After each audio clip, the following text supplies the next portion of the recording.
ಎರಡು ತರ ಆಟಗಳಿರುತ್ತೆ. ಒಂದು running race, high jump, long jump, ಈ ತರ. ಅಂದ್ರೆ ನಮ್ಮ ಗುರಿ ಮುಟ್ಟೋ ದಾರಿಯಲ್ಲಿ ಯಾರು ಅಡ್ಡಿ ಇರಲ್ಲ. ನಾವು ಬೇರೆಯವ್ರಿಗಿಂತ ಎಷ್ಟು ಬೇಗ ಓಡ್ತೀವಿ, ಎಷ್ಟು ಜೋರಾಗಿ ಓಡ್ತೀವಿ, ಬೇರೆಯವ್ರಿಂದ ಎಷ್ಟು ಎತ್ತರ ಹಾರ್ತೀವಿ, ಅದರ ಮೇಲೆ ಸೋಲು ಗೆಲುವು ತೀರ್ಮಾನ ಆಗುತ್ತೆ. ಮತ್ತೊಂದು ವೆರೈಟಿ ಇದೆ, ಈ ಕ್ರಿಕೆಟ್, ಫುಟ್ಬಾಲ್, ಹಾಕಿ ಇದೆಲ್ಲ. ಇದರಲ್ಲಿ ಪ್ರತಿ ಹೆಜ್ಜೆಗೂ ಒಬ್ಬ ಎದುರಾಳಿ ಸಿಗ್ತಾನೆ. ನಾನ್ ಗುರಿ ಮುಟ್ಟಬೇಕು ಅಂತ ಅವ್ನು ನಾನ್ ಬಿಡಲ್ಲ ಅಂತ. ಎದುರಿಗೆ ಇರೋರ್ನ ತಡೆಗಳನ್ನ ಮೀರಿ ನಾವು ಗೋಲ್ ಹೊಡೆಯೋ ಜೊತೆಗೆ ನಮ್ ಗೋಲ್ ಪೋಸ್ಟ್ ನಾವು ಕಾಪಾಡ್ಕೋಬೇಕು. ಇಲ್ಲಾಂದ್ರೆ ನಮಗೂ ಪ್ರಾಬ್ಲಮ್, ನಮ್ ಟೀಮ್ಗೂ ಪ್ರಾಬ್ಲಮ್. ಜೀವನಾನು ಒಂದು ಆಟನೇ. ನಮ್ಮನ್ ಕಾಪಾಡ್ಕೋಬೇಕು, ನಮ್ಮ ಟೀಮ್ ಇದೆಯಲ್ಲ ಅಂದ್ರೆ ನಮ್ಮ ಫ್ಯಾಮಿಲಿ, ನಮ್ಮ ಫ್ರೆಂಡ್ಸ್, ಅವರನ್ನ ಕಾಪಾಡಬೇಕು, ನಮ್ಮ ಗುರಿಯನ್ನ ಮುಟ್ಟಬೇಕು. ಇವತ್ತಿನ ನಮ್ಮ ಸಾಧಕರು ಹೀಗೆ ತಮ್ಮ ಕಿರಿ ವಯಸ್ಸಿನಲ್ಲೇ ಫೀಲ್ಡ್ ಗೆ ಎಂಟ್ರಿ ಕೊಟ್ಟರು.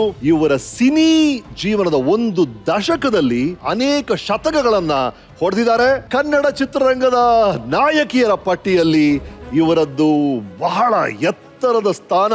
ಸ್ವಾಗತಿಸಿ ನಮ್ಮೂರ ಮಂದಾರ ಹೂವೆ, ಚಂದನವನದ ಚಂದ್ರಮುಖಿ ಪ್ರೇಮ.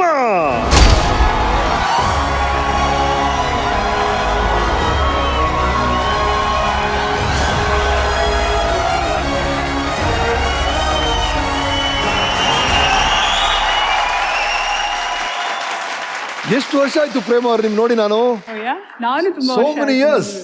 So nice. ಇವತ್ತು ಪ್ರೇಮ ಅವರು ಈ ಕೆಂಪು ಕುರ್ಚಿಯಲ್ಲಿ ಕೂತಿರೋದು ಬಹಳ ಖುಷಿ ನನಗೆ. ಒಂದು ಅಫ್ಕೋರ್ಸ್ ನೂರಾರು ಚಿತ್ರಗಳ ನಾಯಕಿ ಅವರು, ಇನ್ನೊಂದು ಅವ್ರು ಕೂತಿದ್ದಾರೆ ಅಂತ. ಯಾಕಂದ್ರೆ ಅವ್ರು ನಿಂತ್ಕೊಂಡ್ಬಿಟ್ರೆ ಪ್ರತಿ ಸರಿ ನನ್ನ ಜೊತೆ ಸಿನಿಮಾ ಮಾಡೋ ಒಂದು ದೊಡ್ಡ ಹೀಲ್ಸ್ ಆಗೋದು. ನಾನು ಪ್ರೇಮ ಜೊತೆಗೆ ಆಕ್ಟ್ ಮಾಡಿದಾಗಲ್ಲ ಹಲವು ಚಿತ್ರಗಳು ಮಾಡಿದೀವಿ. ಕ್ಯಾಮ್ರಾ ಹಿಂಗಿಡಕ್ ಆಗ್ತಾನೆ ಇರಲಿಲ್ಲ. ಇದ್ರ ಹೀಗಿಡ್ಬೇಕು ಅಥವಾ ಹೀಗಿಡ್ಬೇಕು. So much of fun. ಅದ್ಭುತವಾದ ಚಿತ್ರಗಳನ್ನ ನಿಮ್ ಜೊತೆ ಮಾಡುವಂತ ಅವಕಾಶ ಸಿಕ್ತು. ನಿಮ್ ಜೊತೆ ಆಕ್ಟ್ ಮಾಡೋದು. ಓಕೆ, ನಿಮ್ಮ ಜೀವನವನ್ನ ರಿವೈಂಡ್ ಮಾಡಿ ನೋಡೋಣ. ಪ್ರೇಮ ಅವರೇ, ರೆಡಿ ಇದ್ದೀರಾ? ಎಸ್. ಇವರು ನೆರವಂಡ ಚಟ್ಟಿಚ ಪ್ರೇಮ. ಇವರು ಜನವರಿ 6, 1977 ಬೆಂಗಳೂರಿನ ದೊಮ್ಮಲೂರಲ್ಲಿರುವ ಕಮಾಂಡೋ ಏರ್ ಫೋರ್ಸ್ ಹಾಸ್ಪಿಟಲ್ ಅಲ್ಲಿ ಜನಿಸಿದ್ರು. ಇವರ ತಾಯಿ ಕಾವೇರಿ ಅವರು ಹಾಗೂ ತಂದೆ ಚಟ್ಟಿಚ ಅವರು. ಮನೆಯ ಹಿರಿಯ ಮಗಳಾದ ಇವಳಿಗೆ ಒಬ್ಬ ತಮ್ಮ ಶ್ರೀ ಅಯ್ಯಪ್ಪ ನೆರವಂಡ ಹಾಗೂ ಒಬ್ಬ ತಂಗಿ ಶ್ರೀಮತಿ ಇಂದು ನೆರವಂಡ. 1995 ಸವ್ಯಸಾಚಿ ಚಿತ್ರದ ಮೂಲಕ ಚಿತ್ರರಂಗಕ್ಕೆ ಪದಾರ್ಪಣೆ ಮಾಡಿದ್ರು.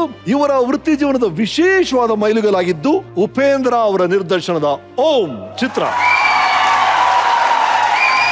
ಅನಂತರದಲ್ಲಿ ನಮ್ಮೂರ ಮಂದಾರ ಹೂವೆ, ತುತ್ತಮುತ್ತ, ಕೌರವ, ಚಂದ್ರಮುಖಿ ಪ್ರಾಣಸಖಿ, ಉಪೇಂದ್ರ, ಯಜಮಾನ, ಕನಸುಗಾರ ಸೇರಿದಂತೆ ಕನ್ನಡದಲ್ಲಿ ಸರಿಸುಮಾರು 55ಕ್ಕೂ ಹೆಚ್ಚಿನ ಚಿತ್ರಗಳಲ್ಲಿ ನಾಯಕಿಯಾಗಿ ಅಭಿನಯಿಸಿದ್ದಾರೆ. ತೆಲುಗಿನ ಸೂಪರ್ ಹಿಟ್ ಚಿತ್ರ ದೇವಿ ಸೇರಿದಂತೆ ತಮಿಳು, ಮಲಯಾಳಂ ಭಾಷೆಗಳಲ್ಲೂ ನಟಿಸಿ ಸರಿಸುಮಾರು 100 ಚಿತ್ರಗಳ ನಾಯಕಿಯಾಗಿ ಪ್ರೇಮ ಅವರು ಅಭಿನಯಿಸಿದ್ದಾರೆ.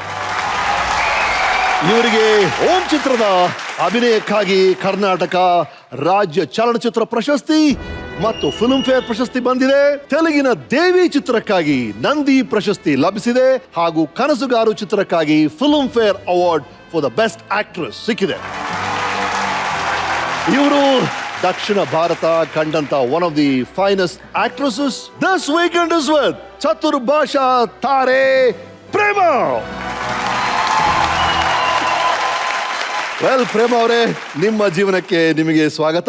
ನಿಮ್ಮ ಹುಟ್ಟಿನ ಬಗ್ಗೆ ನಮ್ಮ ವೀಕೆಂಡ್ 10 ಏನ್ ಹೇಳುತ್ತೆ ಅಂತ ನೋಡೋಣ. ಅದಕ್ಕೆ ಮುಂಚೆ ನಮ್ಗೆ ಅನ್ಸಿದ್ದು, ನಮ್ ತುಂಬಾ ಜನ ಸಾಧಕರು ಬಂದಿಯಾರಲ್ರಿ. ಅಂದ್ರೆ 25 ವರ್ಷದಲ್ಲಿ ನ್ಯೂಸ್ ಮಾಡಿದವರಿದ್ದಾರೆ, 50 ವರ್ಷದಲ್ಲಿ ನ್ಯೂಸ್ ಮಾಡಿದವರಿದ್ದಾರೆ, ಹುಟ್ಟಲ್ಲೇ ನ್ಯೂಸ್ ಮಾಡಿದವರಿದ್ದಾರೆ. ನೀವು ಹುಟ್ಟಕ್ ಮುಂಚೆನೆ ನ್ಯೂಸ್ ಮಾಡಿದ್ರಂತಲ್ಲ, ಅದು ಹೇಗೆ ಗೊತ್ತಿಲ್ಲ ನಿಮ್ಗೆ? 10 ಸಿಗುತ್ತೆ ನೋಡಿ. ಹಾಯ್ ಪ್ರೇಮ. So nice. ತುಂಬಿದ ಬಸ್ರಿ. ನಾನು HL ಅಲ್ಲಿ ಅಮ್ಮನ ಮನೇಲಿ ಇದ್ದೆ. ಅವಾಗ 10ವರೆಗೆ ಪೇನ್ ಸ್ಟಾರ್ಟ್ ಆಯ್ತು. ನಮ್ಮ ಅಮ್ಮ ಪಾಪ ಪೇಪರ್ ವ್ಯಾನ್ ಅಲ್ಲಿ ಇಟ್ಕೊಂಡು ಬಂದ್ರು. ಮಿಲಿಟರಿ ಹಾಸ್ಪಿಟ್ಲಿಗೆ ಹೋದ್ವಿ, ಅಡ್ಮಿಟ್ ಆದೆ. ಜನನ ಆಗಿ ನೋಡಿದ ತಕ್ಷಣ ನಂಗೆ ಪೇಯ್ನ್ ಎಲ್ಲ ಹೊರ್ಟೋಯ್ತು. ಅಷ್ಟು ಚೆನ್ನಾಗಿದ್ಲು ಅವಳು, ಮುದ್ದಾಗಿ ಕಣ್ಣೆಲ್ಲ ಬಿಟ್ಕೊಂಡು ಆ ನರ್ಸ್ ಬಂದು ಆ ಕಣ್ಣನ್ನೇ ಕಿಸ್ಕೊಡೋರು. ಅಷ್ಟು ಚೆನ್ನಾಗಿದ್ಲು. ನಾನು ನಿನ್ನ ನೋಡೋಕ್ಕೆ ಅಂತ ಬಂದೆ ಮಿಲಿಟರಿ ಆಸ್ಪತ್ರೆಗೆ. ರಾತ್ರಿ 12:30 1 ಗಂಟೆ ಇರ್ಬೋದು. ಸೆಕ್ಯೂರಿಟಿ ಬಿಟ್ಟಿಲ್ಲ. ಆವಾಗ ನಾನು ಕಾಂಪೌಂಡ್ ಹತ್ತಿ ಒಳಗಡೆ ಬಂದು ನಿನ್ನ ನೋಡ್ಕೊಂಡು ಬಂದೆ. ಆವಾಗ ನೀನು ನೋಡೋಕೆ ಒಂಥರ ಗೊಂಬೆ ಥರ ಇದ್ದೆ. 3 ತಿಂಗಳು ನಾಮಕರಣ ಮಾಡಿದ್ರಮ್ಮ. ಅವಾಗ ಒಂದು ಆರೆಂಜ್ ಕಲರು ಚಿಕ್ಕದೊಂದು ಫ್ರಾಕ್ ಹಾಕಿದ್ರು, ತುಂಬಾ ಚೆನ್ನಾಗಿ ಕಾಣಿಸ್ತಾ ಇದ್ಲು. ಅವಾಗೇ ನಮ್ಮಮ್ಮ ಇಟ್ಟಿರೋದು ಅವಳಿಗೆ ಹೆಸರು ಪ್ರೇಮ ಅಂತ. ಬಹಳ ಹಠವಾದಿ ನೀನು, ಮಾತ್ರ ಭಾರಿ ಹಠ ಮಾಡ್ತಾ ಇದ್ದೆ. ನಾನು ಅದಕ್ಕೆ ಸರಿಯಾಗಿ ನಾನು ತುಂಬಾ ಮುದ್ದು ಮಾಡ್ತಾ ಇದ್ದೆ. ಒಂದು ಏಟು ನೀನು ಹೊಡೆದಿಲ್ಲ. ತಿನ್ನಕ್ಕೆ ಒದ್ದಾಡ್ತಾ ಇದ್ಲು, ತಿನ್ನಿಸ್ತಾ ಇದ್ದೆ, ತಿಂತಾ ಇದ್ರೆ ವಾಂತಿ ಬರಂಗ ಆಡ್ತಾ ಇದ್ಲು.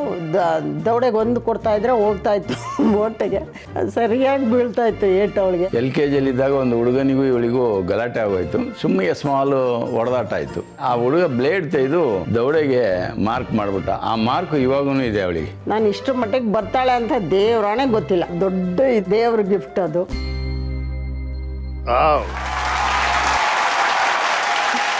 ಗೊತ್ತಾಯ್ತಾ? ನಿಮ್ಮ ಅಮ್ಮನಿಗೆ ಡೆಲಿವರಿ ಪೇನ್ ಬಂದಿದೆ, ಒಂದು ಆಟೋ ಸಿಕ್ಕಿಲ್ಲ, ಏನು ಸಿಕ್ಕಿಲ್ಲ. ಆಗ ನ್ಯೂಸ್ ಪೇಪರ್ ಎಲ್ಲ ತಗೊಂಡೋಗ್ತಾರಲ್ಲ ಟೆಂಪೋಗಳು, ಅದು ಸಿಕ್ಕಿ ನ್ಯೂಸ್ ಪೇಪರ್ ಮಧ್ಯಾಹ್ನ ಹೋದ್ರಂತೆ.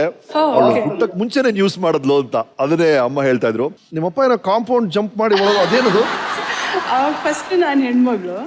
ಸೊ ಡ್ಯಾಡಿಗೆ ಏನಂದ್ರೆ ಅಲ್ಲಿ ಬಿಡ್ಲಿಲ್ಲ, ಲೇಟ್ ಆಗ್ಬಿಟ್ಟಿತ್ತು. ಒಳಗಡೆ ಎಲ್ಲ ಮಿಲಿಟರಿ ಸಿಸ್ಟಮ್ಸ್ ಟೈಮಿಂಗ್ಸ್ ಅಲ್ವಾ, ಅಷ್ಟೊತ್ತಿಗೆ ಆಗೋಗಿತ್ತು ಟೈಮು. ಸೊ ಇವ್ರು ಕಾಂಪೌಂಡ್ ಹಾರಿ ಬಂದಿದ್ದು ನಮ್ಮಮ್ಮ ಆಮೇಲೆ ಹೇಳ್ತಾ ಇದಾರೆ, ಕಾಂಪೌಂಡ್ ಹಾರಿ ಬಂದು ಅಲ್ಲಿ ಜಗಳ ಆಡ್ತಾ ಇದ್ರು ಅಂತ. ಹೌದೇನು? ಸೊ ಆಮೇಲೆ ಅಲ್ಲಿ ವಿಸಿಟಿಂಗ್ ಅವರ್ ಮಿಸ್ ಮಾಡಿರ್ಬೋದು. ಈಗ ಕರೆಕ್ಟ್ ಟೈಮ್ ಬಂದಿದ್ದಾರೆ, ಸ್ವಾಗತಿಸಿ. ಬನ್ನಿ ಸರ್.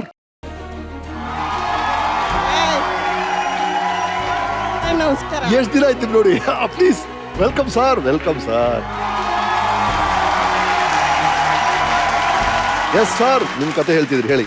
ಅದು ನಾನು ನೈಟ್ ಡ್ಯೂಟಿಗೆ ಹೋಗಿದ್ದೆ ಆ ದಿವಸ ಡ್ಯೂಟಿಗೆ ಹೋಗಿ ಬಂದ ತಕ್ಷಣ ನನಗೆ ಅವಾಗ ಫೋನು ಮೊಬೈಲ್ ಏನು ಇತ್ತಿಲ್ಲ. ಸರಿ, ನನಗೆ ಒಂದು ಇನ್ಫಾರ್ಮ್ ಮಾಡಿ ಕಳಿಸಿದ್ರು ಮನೆಗೆ. ನಾನು ಅವಾಗ ಚಾಮರಾಜಪೇಟೆ ಮನೇಲಿದ್ದೆ. ಸರಿ, ಒಂದು ಸೈಕಲ್ ತಗೊಂಡು ಹೋಗಿ ಮಿಲಿಟರಿ ಆಸ್ಪತ್ರೆ ಗೇಟ್ ಹತ್ರ ನಿಂತಿದ್ದೀನಿ. ಸೆಕ್ಯೂರಿಟಿ ಬಿಡ್ತಾ ಇಲ್ಲ. ಏನ್ ಮಾಡೋದು, ಒಂದು ಆ ಕಡೆ ಈ ಕಡೆ ನೋಡಿದೆ, ಒಂದು ರೌಂಡ್ ಹೊಡೆದೆ, ಆಗ್ಲಿಲ್ಲ. ಕಾಂಪೌಂಡ್ ಎಗಿರಿ ಒಳಗಡೆ ಹೋದೆ. ಅದು ಎಲ್ಲಿ ಇವಳು ಡೆಲಿವರಿ ಆಗೋ ಹಾಸ್ಪಿಟಲ್, ಅದು ವಾರ್ಡ್ ತುಂಬಾ ಇದೆ ಸರ್ ಒಳಗಡೆ. ಎಲ್ಲಿ ಡೆಲಿವರಿ ಆಗೋದು ಅಂತ ಗೊತ್ತಿಲ್ಲ. ಆಮೇಲೆ ಸೆಕ್ಯೂರಿಟಿ ಓಡಾಡ್ತಾ ಇದ್ದ. ಅವನು ಕೇಳಿದೆ, ಇಲ್ಲಿ ಅಂದೆ. ನೀವ್ ಹೆಂಗ್ ಬಂದ್ರಿ ಅಂದ. ನಾನು ಹೆಂಗೋ ಬಂದಿದ್ದೀನಿ ಒಳಗಡೆ, ಎಲ್ಲಿ ಅಂತ. ಸರಿ, ಈ ತರ ತೋರಿಸಿದ್ರು. ನಾನು ಹೋದೆ. ಹೋಗಿದ ತಕ್ಷಣ ಮಿಸಸ್ ನೋಡಿದೆ, ಮಗು ಪಕ್ಕದಲ್ಲೇ ಇದ್ರು. ಒಳ್ಳೆ ಗೊಂಬೆ ತರ ಇತ್ತು. ಆಗ ಎತ್ಬಿಟ್ಟು ಒಂದ್ಸಲ ಇದು ಮಾಡಿ ತಿರ್ಗಾ ಅಲ್ಲೇ ಮಲಗಿಸ್ದೆ. ತಿರ್ಗಾ ಗೇಟ್ಗಾಗಿ ಬರಕ್ ಆಗ್ಲಿಲ್ಲ, ಬಿಟ್ಟಿಲ್ವಲ್ಲ. ಸೀರಾ ಕಾಂಪೌಂಡ್ ಹತ್ತಿ ಆ ಕಡೆ ಜಂಪ್ ಆಗಿ. ಅಲ್ಲ, ನಿಮ್ ಫ್ಯಾಮಿಲಿ ಇವೆಲ್ಲ ಇರೋ ಉದ್ದಕ್ಕೆ ಕಾಂಪೌಂಡ್ ಅಲ್ಲಿ ಜಂಪ್ ಮಾಡ್ಬೇಕಲ್ಲ, ಸುಮ್ಮನೆ ಹಿಂಗ್ ದಾಡ್ಕೊಂಡು ಹೋಗ್ಬಿಡ್ತಾರಲ್ಲ. ನಾರ್ಮಲ್, ಅಯ್ಯೋ ಮಗು ಎಷ್ಟು ಮುದ್ದಾಗಿದೆ ಅಂತ ಹೇಳ್ತಲ್ಲ, ನಿಮ್ ಕೇಸಲ್ಲಿ ಮಗು ಎಷ್ಟು ಉದ್ದ ಇದೆ ಅಂತ.